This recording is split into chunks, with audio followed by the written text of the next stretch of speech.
লিখতে হবে। নমস্কার, টিভি খবরের কাগজের লেখক আমান। আমি এক্ষুনি একটা অদ্ভুত গ্রাম থেকে ফিরে এসেছি, যেখানে পুলিশের লোকেরা জেলে ছিল আর চোরেরা গ্রামকে সামলাচ্ছিল। এই খবরটা আমি কুকু টিভি খবরের কাগজে ছেপে দিয়েছি। আপনারা এটাকে কুকু টিভিতে গিয়ে চেক করতে পারেন। হেডলাইন হলো জাদুর উল্টো জেল।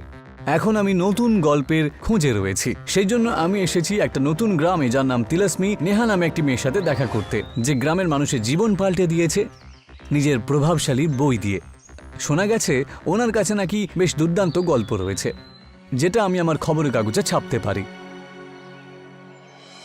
এখন আমি পৌঁছে গেছি নেহা ম্যাডামের দপ্তরে। আমনজি, আপনাকে স্বাগত তিলাস্মি গ্রামে। আমি প্রত্যেক দিন আপনার লেখা খবরের কাগজ পড়ি। আগে ধন্যবাদ আপনাকে। আজকে এই জন্যই আমি এখানে এসেছি, আপনার সঙ্গে বসে গল্প শুনবো বলে, যা আপনাকে পাল্টে দিয়েছে আর আপনাকে এত প্রভাবশালী বই লেখার জন্য অনুপ্রেরণা দিয়েছে। তো ব্যাপারটা এই যে, আমি যখন চতুর্থ ক্লাসে ছিলাম, আমি আমার বাড়ি ছেড়ে পালিয়ে গেছিলাম, যেমনটা বাচ্চারা ছোট ছোট কারণের জন্য পালিয়ে যায়। আমি ট্রেন ধরার জন্য স্টেশনের দিকেই যাচ্ছিলাম, তখনই আমি একজন বৃদ্ধকে দেখলাম, যে রাস্তায় বসে পাথর দিয়ে আগুন জ্বালাচ্ছিল। আমি ওনাকে না দেখার ভান করে যাচ্ছিলামই, তখনই উনি আমাকে আওয়াজ দিলেন। আরে কোথায় চললে? বাড়ি ছেড়ে কোথায় চললে? আপনি কি করে জানলেন যে আমি বাড়ি ছেড়ে যাচ্ছি? এসো, ট্রেনে 1 ঘন্টা দেরি রয়েছে তো। আচ্ছা বলো তো মা, তুমি কেন পালাচ্ছ বাড়ি ছেড়ে? আপনি এটা কি করে জানলেন যে আমার বাবা আমাকে নতুন সাইকেল দিচ্ছে না এই জন্য?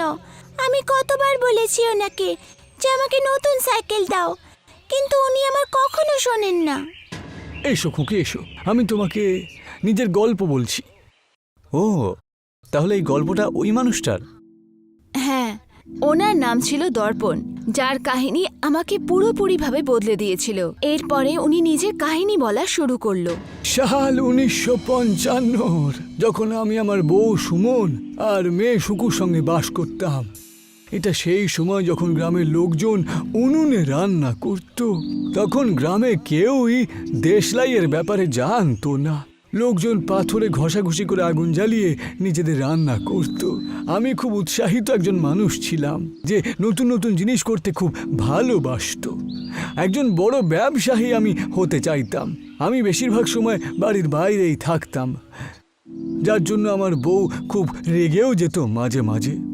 তুমি আজকে কোথায় যাচ্ছ? একটা পুরো দিনও তুমি শুকুর সাথে থাকো না। সুমন, আরে তুমি আছো তো ওর জন্য। আজকে আমাকে একটা নতুন আবিষ্কারের ব্যাপারে খোঁজ পেয়েছি, যার ফলে বাড়ির উনুনে আগুন জ্বালানোটা আরও সহজ হয়ে যাবে। একবার যদি আমি এটা দেখে নিই ওটা কিভাবে হয়, তাহলে আমি তার ব্যবসা শুরু করব তো, আর প্রতিদিন তোমাদের সঙ্গেই তো থাকবো। কিন্তু তাও তোমার তো আমাদের সাথেও থাকা উচিত।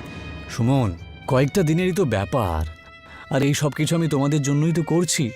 সেই দিন আমি শহরের দিকে রওনা দিলাম, যেখানে দেশলাই কাঠির আবিষ্কার হয়েছিল।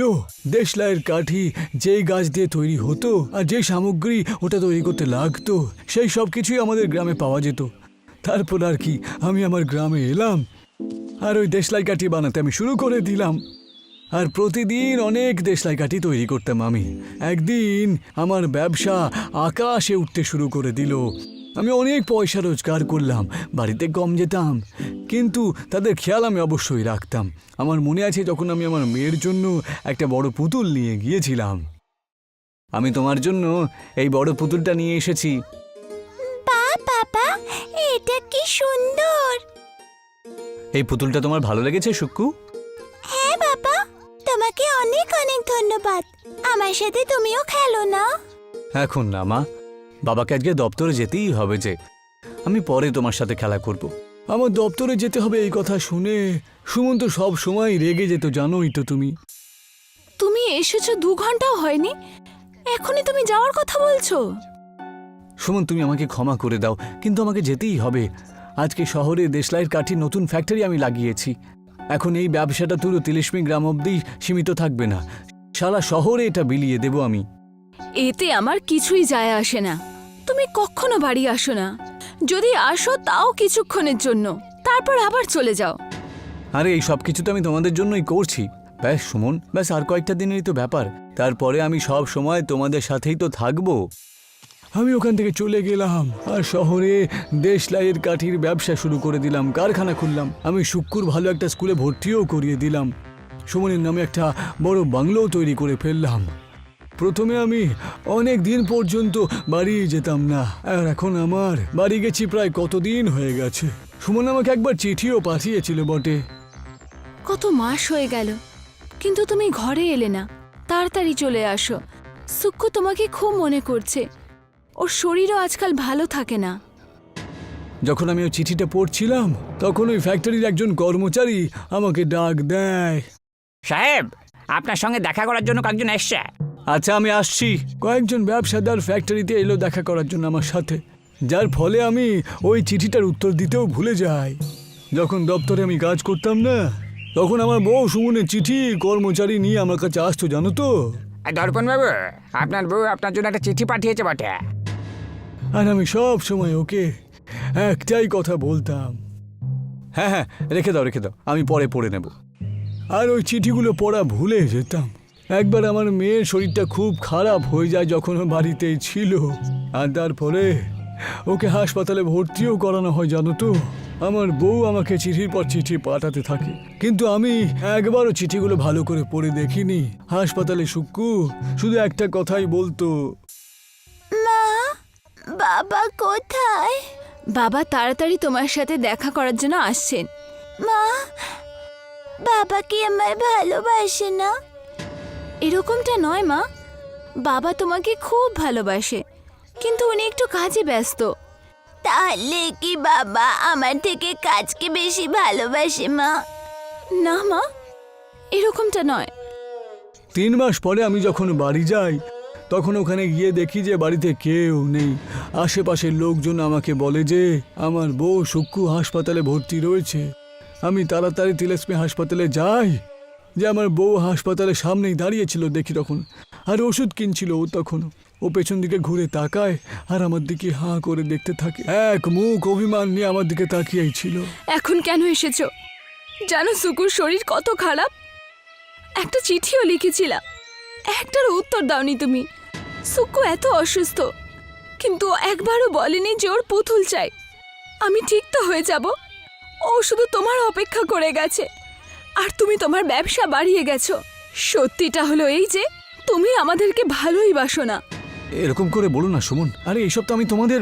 এখন এটা বলো না যে তুমি এসব আমাদের জন্য করছো। আমাদের এই বাংলার দামি কাপড়ের দরকার ছিল না, আমাদের শুধু তোমার স্বাদ দরকার ছিল। সুমনের এই কথা শোনার পরে আমি এটা বুঝতে পারলাম যে যেই ব্যক্তি শুধু নিজের পরিবারকে নিয়েই খুশি রয়েছে সে তো আমার থেকে অনেক বেশি বড় লোক। আমি আমার মেয়ের সঙ্গে দেখা করতে চাই। বাবা, তুমি চলে এসেছো। হুকি, আমায় ক্ষমা করে দে মা, আমি তোর সঙ্গে দেখা করতে আসতে পারিনি। এখন তুমি আমাকে ছেড়ে আর যাবে না তো? না খুকি, বাবা তোমাদের ছেড়ে আর কোথাও যাবে না। আমার বউ আমার সঙ্গেই দাঁড়িয়েছিল। আমাদের চাই না যে তুমি অনেক টাকা রোজগার করো, আমরা শুধু এটাই চাই যে তুমি সব সময় আমাদের সাথে থাকো। এইটা একদিন সবাই বুঝে যাবে যে এই পয়সা করি, এই বাড়ি আর ভৌতিক বস্তু জিনিসপত্র এর কোনো দামই নেই। যেটার গুরুত্ব আছে সেটা হলো তোমার আত্মীয় স্বজনের উপকার, আর তার সাথে জড়িত তোমার মঙ্গল অমঙ্গল। আর আজকে এই কথাটা আমি খুব ভালো করে বুঝে গেছি। আপনার মেয়ের কি হয়েছিল, আর আপনার ব্যবসার কি হলো? আমার সঙ্গে থাকতে থাকতে ওর শরীর আস্তে আস্তে ঠিক হয়ে যায়, পুরোপুরি সুস্থ হয়ে ওঠে। আর আমার ব্যবসার কথা বলছো তো? যখন আমি জানতে পারলাম যে আমার মেয়ে অসুস্থ আর আমি ওর সঙ্গে ছিলাম না, তখন আমার খুব আফসোস হলো। আর সেই রাগে আমি আমার দেশলাই কাঠির কারখানাটা আগুন লাগিয়ে দিই, আর তিলেস্মি গ্রামে একটা ছোট্ট দেশলাই কাঠি বিক্রি করার দোকান খুলে বসি। আমি এখন পয়সার পেছনে দৌড়ানো বন্ধ করে দিয়েছি। আপনি ঠিক বলছেন। যাও খুকি, তোমার ট্রেন চলে এসেছে, তুমি কোথাও যাচ্ছিলে তাই না? না, আমি আমার পরিবারকে ছেড়ে কোথাও যাব না। একটা কথা মনে রেখো, আমার ব্যস্ততা আমাদের পরিবার আর আমাদের বন্ধুদের প্রতি আমাদের দায়িত্বগুলো থেকে এড়িয়ে যাওয়ার কোনো অজুহাত হতে পারে না, বুঝলে? শেষে তুমি বুঝতে পেরে যাবে যে আসল সম্পত্তি সেটাই যেটা তোমার কাছে আগে থেকেই রয়েছে, তোমার নিজের লোকজন। এই গল্পটা সত্যিই খুব সুন্দর। এই গল্প থেকে আমরা অনেক কিছু শিখতে পারবো। এই গল্পটা আমি অবশ্যই কুকু টিভি খবরের কাগজে ছেপে দেব। কিন্তু আমাকে একটা কথা বলুন নেহা ম্যাডাম, আপনি ওনার সাথে আর কখনো দেখা করেননি? আমি বাড়ির দিকে রওনা দিলাম, কিন্তু তারপর আমি ভাবলাম যে দর্পণজিকে শেষবারের মতন ধন্যবাদ বলি। এই জন্য আমি পেছনে ঘুরে তাকালাম, কিন্তু উনি ওখানে ছিলেনই না। আর দুটো পাথর ওখানেই রাখা ছিল, কিন্তু দর্পণজিকে আর কোথাও দেখা গেল না। আমার পুরো বিশ্বাস যে উনি নিজের পরিবারের সাথে খুব ভালোই থাকবেন। নেহা ম্যাডাম, এত ভালো একটা গল্প শোনানোর জন্য আপনাকে অসংখ্য ধন্যবাদ। ঠিক আছে, আমি তাহলে এবার চলি। কুকুর টিভি খবরের কাগজের জন্য আমাকে আরও খবর লিখতে হবে।